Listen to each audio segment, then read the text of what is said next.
Welcome, Kerbal and BlockRoomians, to another Kerbal Space Program mod showcase. Yes, today I'm going to be showcasing some mods. Didn't see that one coming.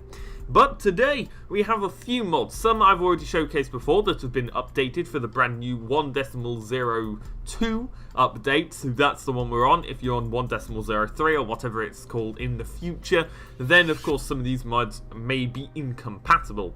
So first off, we have the RNUS probes. These add all US probey parts.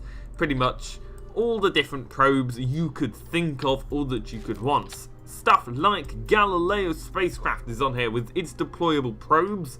Some have deployable other antennae, in a sense they are probes I guess. Some have deployable solar panels. Ooh, yes, and some are just purely static ones, just like the bog standard vanilla versions. Also some do have a bit more fancy solar panel animations, like that one. Look at that, doesn't that look cool? Also, I'm just going to mention this now because I find this pretty cool that the developer of the mod did this. But for those of you who do know, the real Galileo spacecraft actually, with this antenna, didn't fully deploy, or the radar dish, whatever you want to call it. And I shall actually go and find it, wherever it is. It is somewhere. Hold on, is it under there? No, it isn't. They're all in different places and that kind of stuff. All the modded parts, you have to go around and find them. They tend to be scattered because of course they are different parts altogether. They're not all the same. I'll have a look for that later. But anyway, on the real one, as you know, it didn't fully deploy. It kind of half peeked out and then stopped. And I find it really cool. They've done a realistic version of that in this. And they've called it realistic. I think it's something like real. And then interpreted one that actually opens up in case you generally want it. Of course, I'm alright with mine. I've probably gone past it, but it's a thing there. You have to find it. But anyway, as I said, there are many of these probes, and there are many other parts, as you may have seen me scroll past. So if I quickly go and grab a body, let's take Aqua. This one's a static one, for example. There are brand new objects. Now, there are none inside the fuel, apart from... No, there are none. Okay, I thought there wasn't any, but I thought, I haven't noticed that. That's just a reskin. However, there are some new engines. Yes, indeed. We have the RUS booster first stage. Now, of course, these are all specific to the certain probes. They are modeled for them probes. So whether it'll fully work with your model, like standard models, that's unknown. Of course, you're going to have to mess around a bit and try that yourself. We also have the RUS Booster second stage, which is a smaller version, obviously, for the second stage of whatever probe you're boosting up. It depends, of course. As I said, this is mainly all for remaking certain probes, so they are all kind of fit together nicely, and with some other parts they don't fit together because, of course, they weren't designed to fit together. We also have the Payload Assist Module D, which is a nice little thruster there for us to mess around with at some point. And then we also have the Pioneer 0, 1 and 2. So obviously there's Pioneer, Pioneer 1, Pioneer 2, top boosters, and of course these fit on the top of the Pioneer Space Probe. Now, on this section, while we're here, there's also another mod. This mod is called the Modular Rocket System. And there are many reasons why I like the Modular Rocket System. Because it includes more rockets, that's one of the reasons. But, you know, there are other reasons. And that's because it allows you to have quad nuclear rockets. Yes, that is now a thing. And goddamn has that got me to duel them back so many times. Honestly, these things are... Well, I wouldn't say as efficient, because of course they're not literally as efficient as them. As you can see, quite a bit more. They're, in fact, probably around quadruple, I would hazard a guess, you know, just to make sense. And it's more powerful, so it's as if you have 4, but it kind of fits in one place, which is a lot better in my opinion, because the amount of times I'm like, I want 4 nuclear engines rather than just 1 because it takes forever. You know, a sense of bad takes 12 minutes. That, divided by 4, it will equal 3.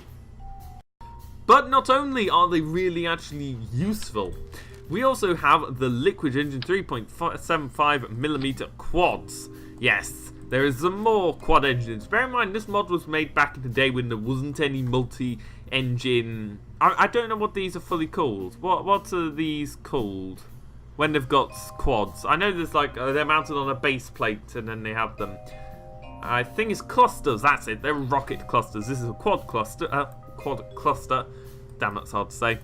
But basically, as I said, they're all different. They all do different things. Obviously, that one's a bit more fuel preservant and used in the vacuum, whereas this one would be probably used just generally, maybe coming out of the vacuum, maybe for quite a strong orbital maneuver, if you really want to. In other words, like interplanetary stuff. I sometimes don't use nuclear rockets for some interplanetary, so just bear that in mind. And then we also have the MRS Flingatron. This is also part of the modular rocket system pack. This is indeed, as you would probably hazard a guess, a good little solid rocket fuel booster. Look at that. Of course it doesn't sit perfectly on this because obviously this is meant for the parts itself, but this is just an example, so therefore it doesn't matter too much. I'll tell you what, we'll shove down the bottom just so you can see how it goes on. As you see, it goes on fairly nice and snug. Pretty much same as the Septron, just obviously a bit more different and powerful. Otherwise there'll be literally no point in having it. And there is point in having it. No new fuel parts though in this. But then again, it is called the modular rocket system, not the modular rocket engine fuel-y stuff, holding systems. Note that. And in the command and control corner, we have a few other little mod. Yes, we have the MechJeb 2. Now, I know a lot of you have probably heard of MechJeb and you're like, oh, this one. But yes, it's been updated, and I goddamn love MechJeb, so any support it gets, if it's a plus download that you may have never heard of it, then there you go. Honestly, it'll save you a lot of time. Some people see it as cheating. I will be honest. It kind of, in a sense, is. Now, for those who don't know what MechJeb is, it's basically an autopilot system. You can set it to do ascent controls, you can set it to do maneuver controls, and basically it will precisely do whatever. It also gives you information down here about the rockets, such as its Delta V stats, which is incredibly useful when you're building rockets. It also gives you stuff like vessel info, settings, of course, which is for the Delta V MechJeb device, really. That is one device and it all works at the same time. Now usually, and it still does here, it has its own pod, and this has some cool little eyeball that looks like the one out of Portal. I forgot what it's called, but that little bally thing, and he stares at you. And he's also got little rockets on the bottom, which is fairly useful. But this thing will help you out a lot, especially if you're not too brilliant at controlling the rockets yourself. You'll thank me, thank the developer, as soon as you try this, because it is a lot easier to do rocketry stuff sometimes, because some stuff provides, you need little tiny minuscule millisecond burns in order to get the right altitude to be the most efficient. Of course, millisecond tiny little burns you probably can't humanly do, or well, you can't do very accurately. That will do it accurately. So bear that in mind. We also have a Pioneer 10/11 Retro Probe Core. This is basically, it does something where it swaps around the differences. Because as you might remember, those top engines, it lets you kind of use them. It all depends, as I said. That most of them are probe specific in the RNUS pack. So you'll just have to bear that in mind. Now next up we have the structural section. This includes many different structural or hard engineering parts, such as the Galileo Atmospheric Probe Heat Shield Bottom. Now of course this again is for RN_US probes pack. It's basically is what it says on the tin. It's a probe heat shield. Now somewhere there is like all the top parts. There's also the stage decouplers for the IUS, you might remember that was the booster rocket system. I'm not sure whether that's a probe, I think that actually might be a probe itself. Then there's also the Pioneer 01/2 booster decoupler, and basically this is just a fancy small little decoupler you can use, which is, it's nice to have some small little parts, because the only problem sometimes with Kerbal Space Program is it specifies for all the large wonderful parts. The only problem is, though, if you ever want to launch a small little probe just to go somewhere, or just to be authentic, there's sometimes not enough of these minuscule parts, and this feeds the treat well. Next up, we have aerodynamics, where there's nothing. Next up, in the utility room, we have another contender, the hull camera mod, yes. Now, the whole camera mod comes with a lot of cameras. Now, this isn't necessarily something you so much would want from an average player. If you're an average player, just a casual player, and you're watching this as a YouTube video, this may not be something you would be too interested in. Not saying you're not interested in it, because you might be. But this is more something geared toward content creators. And the main reason for that is because it allows you to place cameras. Literally, they are cameras, which is pretty cool.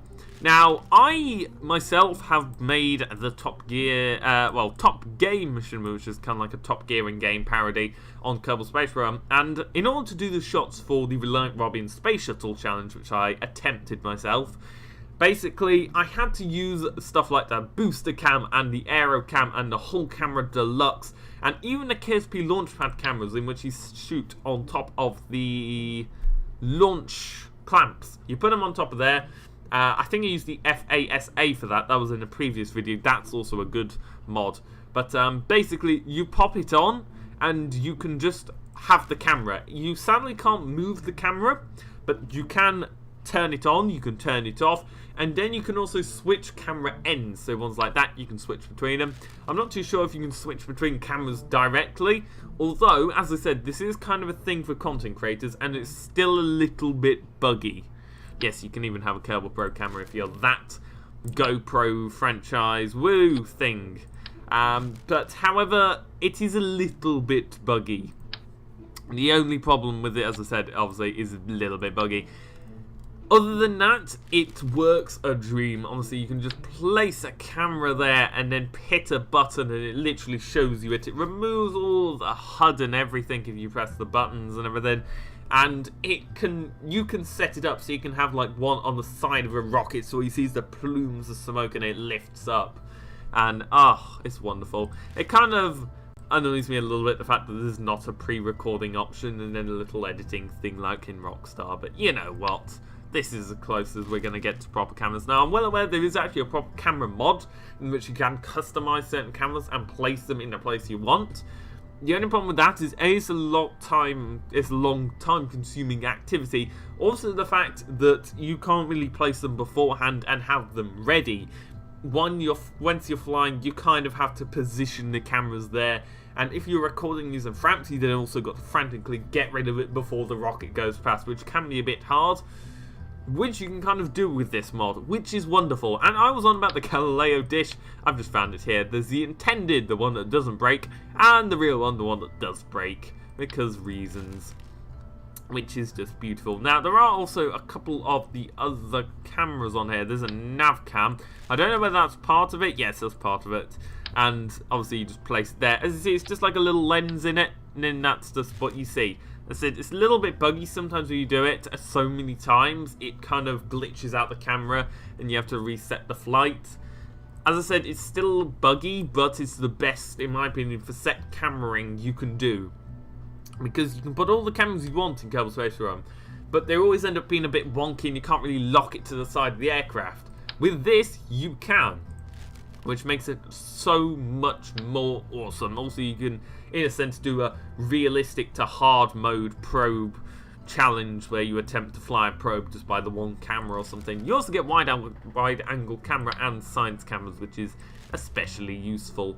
And also in the industries, because of course we've gone through that, there are other parts. There are parts such as a new space solar panel, which was used on Terra. As you see for the Terra satellites, you just kind of pop it on there whenever you have Terra. Of course, as I said, they are probe specific.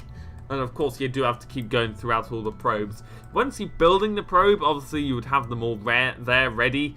You know, it wouldn't really matter to you that much. As you see, there's some more Galileo stuff here. Basically just the probe bottom, the atmospheric probe heat shield, and the atmospheric probe top. So of course they all go together. There again, Galileo heat shield, Galileo probe parachute. It's all here. There's all your different Galileo parts. Of course, not everything in here is Galileo or whatever. There are different things that you will find along the way which suit other aircraft or rockets or whatever else you're building. Such as this Stardust Return Capsule Parachute. As I said, they're all like little diddy parts, which I love when making probes because they actually fit on properly. Finally, for the parts, we have the scientific section. And this brings us to another contender, the ScanSat mod. Now, I'm not too sure whether I fully covered this in another mod showcase, but the ScanSat mod is an awesome mod. And by awesome mod, I mean as in you can literally scan areas and then you can look at the maps and you can look at like the height maps and resources there, and it's really useful if you're hunting for Easter eggs, because the one I think where there's like, I can't remember what it is, I think it's like a Kerbal's face on Duna, and then there's also a Kerbal face or something in the sea on Kerbin. It's one of those, spoiler alert.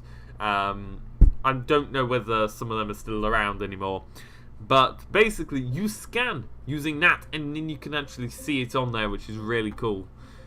I just spoiled that, so sorry about that. There's also this.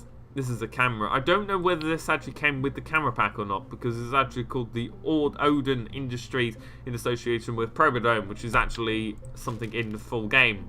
But then again, I just saw the Galileo thing, and that was also called found lying by the side of the road, rather than RN Studios, which is a bit odd.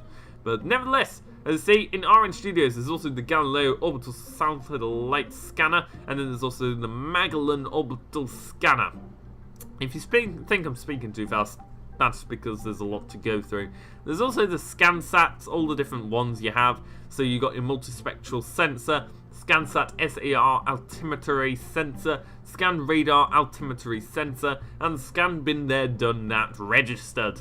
Basically, that one's smaller but does low altitudes, that one's bigger, does higher altitudes, that kind of stuff. They're just for scanning for other things. Thanks to the power of editing, we are now in orbit with a brand new probe. So now if I just quickly ditch that booster stage. By the way, I'll show you them in a bit. They are very good. And anyway, let's get on with it. So, this is indeed the Pioneer 1011 probe I'm testing it with here. And I also, as well, have a bunch of other mods on at the minute. But currently, I want to show you the, if I can find it, there, the Aero Cam. Hold on, this one's going to have to go in, I think. Can they not go in anymore? Is that a thing? Cheers for that game. But if you press 9, it'll show you the camera.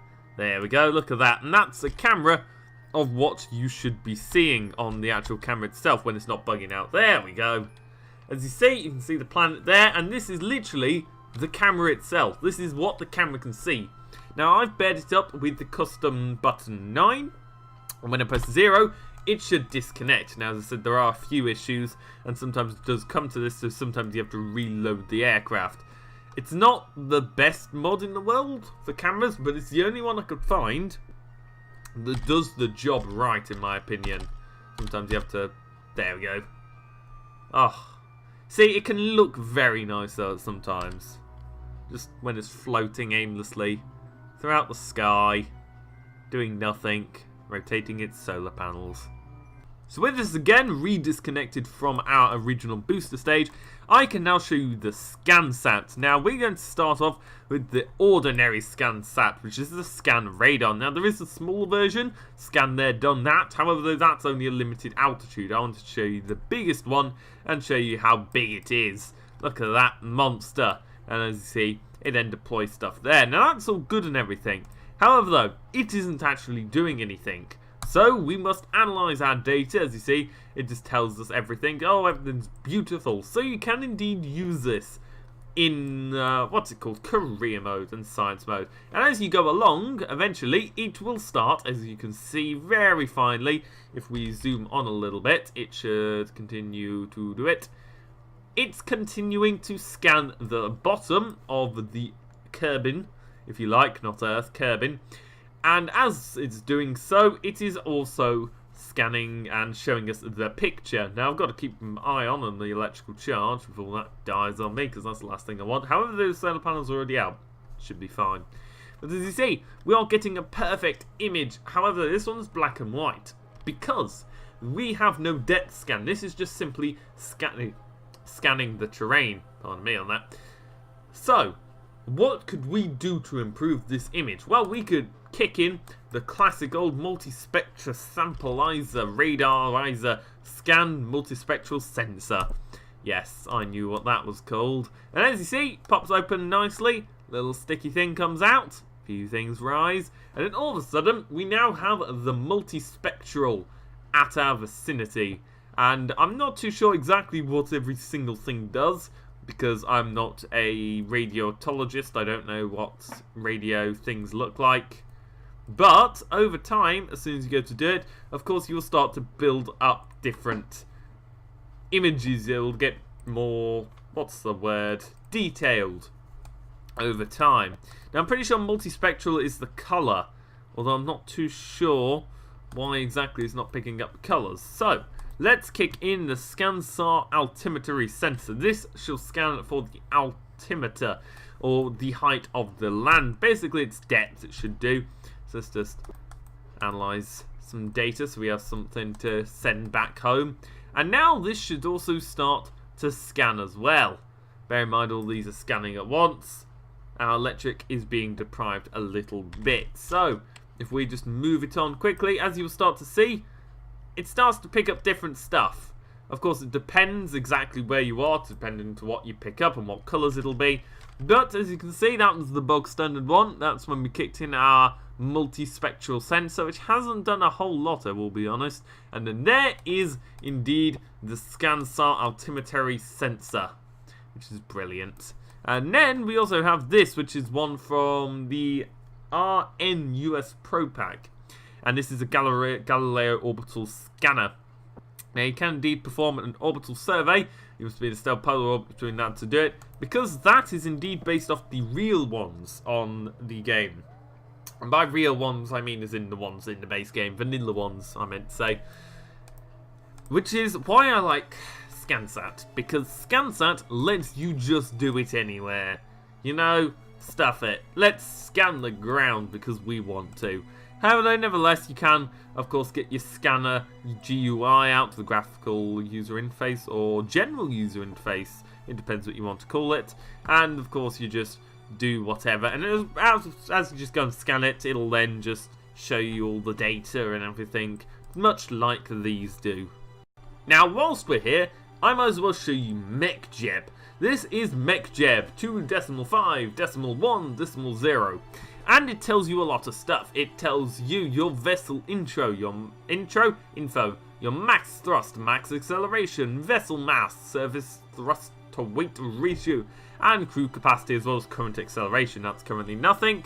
Move that up a bit, and guess what? It goes up. Wow, we didn't see that coming. But anyway, surface info, it just gives you the most amount of info you could ever need. I mean, honestly, even Kerbal Engineer is put to shame compared to this. And its autopilot stuff is just brilliant as well. It has tons of stuff. It has rendezvous autopilots, planners, RCS balancers, maneuver planners, which I'll be showing you, maneuver node editor. It also has landing guidance, docking autopilot, custom window editors, altitude adjustments, and ascent guidance, which allows you to keep it at a steady altitude, as you can see, which I did here, but of course I accelerated a tiny bit, therefore slightly screwing it up. I'm sorry, everybody. But anyway, let's have a little look. So if we move on to the maneuver planner, you can do all sorts of stuff. You can create certain nodes, you can create and execute nodes. So if you create and execute a node, it'll basically just plot down a node somewhere. Oh, you must select a target for interplanetary transfer. Basically, you have to select something and then it'll just plant it. So if we wanted to go to the moon and then create and execute, it should, whatever, not doing it, using hover, advanced one up. Okay. So there's all sorts of stuff. You can change all sorts of stuff. It really depends what you're doing. I didn't have that on. So anyway, as I said, it updates over time, so stuff does indeed get changed. So you can change the new Parry apps, new Apple apps, schedule a burn, and after a fixed time, or whatever, do that. You can also give it certain tolerances, so I can say, oh, I want it 1 meters per second either way, or whatever, whatever either way. That's just 1 meters per second anyway. As you can also see, the multispectral there is starting to change colour as we go over different parts of the land. Just watch that a bit as we go round. Now, of course, you can't really do this. New power apps cannot be higher than the altitude of the burn. It's blah, blah, blah. So basically, you just change all sorts of stuff whatever you want to change, and then of course you execute it. Now, of course that's a bit complicated. I don't use that one personally. Anyway, so if we go here and add a maneuver, since we just want to accelerate a bit, and then go over maneuver node planner, there are all sorts of stuff you can do here. This basically just shows you all the different maneuver nodes. So of course all these current nodes are all the different ones, and that's all good and everything. But if we go under here, there's execute next node, which is what I personally like to do, because in my opinion it's just easier. And you just press that, it'll just, you know, plod along. And with the new feature as well, to also warp to certain areas, if we just warp to next maneuver, it'll now just start to time warp ever so slowly across, and once it gets there, it will also start to execute the node. Now bear in mind I do have unlimited fuel on, just because I don't want to waste a load of fuel going about places, and this was just more of a knock job aircraft just to show everything, because normally I wouldn't have all of this stuff on at once. So once we get there in T-minus a few seconds, whoa, that was a quick 20 seconds, but anyway, time warp has been completed, and now it shall start, as you can see, to move over to the maneuver node. Very slowly moving over, as you can see as well. It's just changing colour if we just diverse to that for the moment. And as you can see, it'll then pop it on the maneuver node. I'm not touching anything, okay? Clapping just to show you. I'm just going to clap here until it actually starts to bed, because of course it's got to get to a certain node. This is just to prove that I'm not doing anything. You probably would believe me anyway, but whatever. Just in case you don't, it's going to wait till half. Still clapping. Nothing's happening with my hands, apart from the clapping, obviously. And then it'll do it to 1 meters per second difference. Now, for those of you who play Kerbal Space Program, you will know that indeed sometimes they are a little bit buggy on these, and when it says 4 meters per second, it's pretty much bang on. So if we remove all nodes, we don't have to worry about that anymore, and now we are in the orbit we wanted. It has completed what we asked it to. Now, if I quickly digress your attention to the shooting off probe, currently we have a few other things. Well, when I say a few other things, I basically mean one, and that is the actual probe itself, because these have a lot of options on. Let me just stabilize this out. It gives you a lot of stuff, such as its efficiency, RSCISP, and control from air, rename vessels, all that kind of just standard stuff. Transmit data, observed mystery goo. This also comes in with a built-in mystery goo, so the goo seems to have clumped into a sphere. It also appears to become brittle.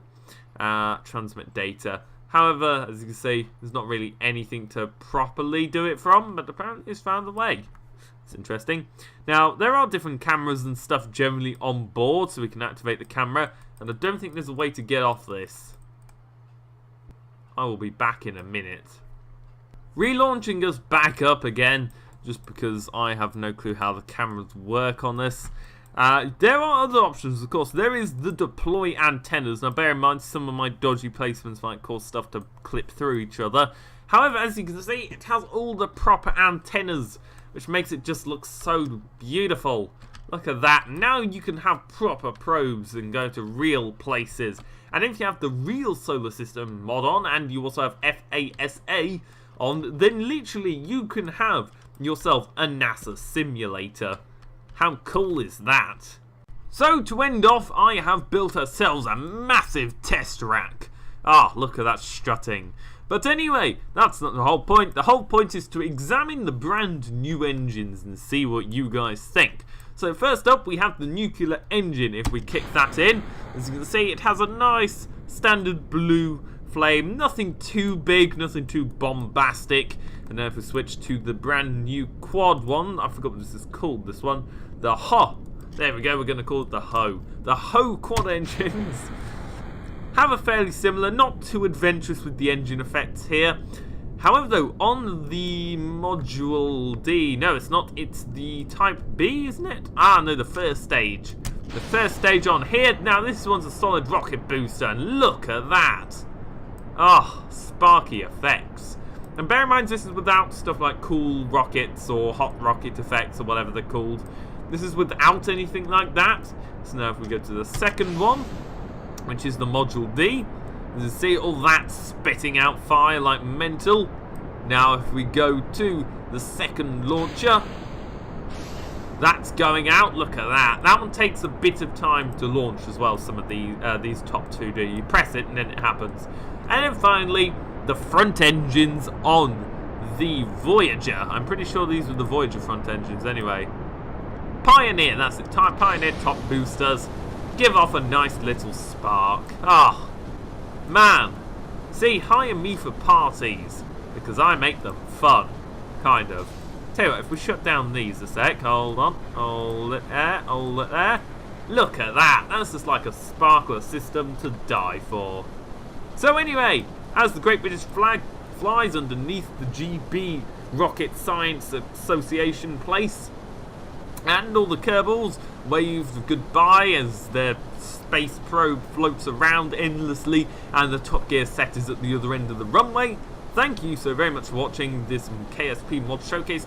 Links will be down below. I've had to kind of speed up the talking, so sorry if there's been any speech muddled up or said something wrong, because there is a lot of stuff to go through with these, because I like to pack mine full of stuff. There were two others I had to cut out because I couldn't get into work, and that was the one called Outer Planets. It had like really cool planets with rings and stuff. And there was one called Visual Astronomer's Visual Pack Interstellar V2. I will try and get them two working, and as soon as I do, I shall do a video on it. But until then, subscribe for more and all that good stuff, and to be informed on the next top KSP mod showcase, or any other mod showcase for that fact, because I might do a few for GTA now, all the script hooks and stuff come out. But nevertheless, thank you for watching, and cheerio.